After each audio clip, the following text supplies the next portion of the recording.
हस्तमुद्रा क्रमांक 23.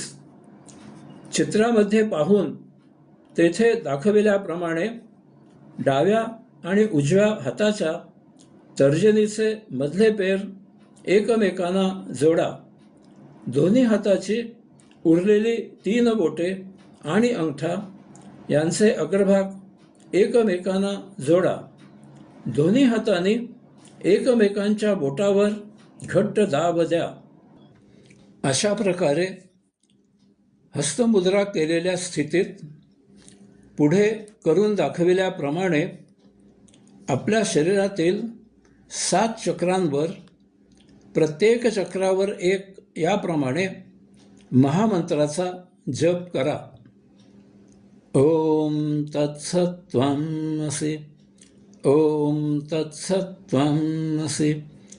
ओम तत्सत्त्वम् असि. ओम तत्सत्त्वम् असि. ओम तत्सत्त्वम् असि. ओम तत्सत्त्वम् असि. ओम तत्सत्त्वम् असि. अशा प्रकारे जप करून झाल्यावर लगेचच पुढील मुद्रा करायला घ्या.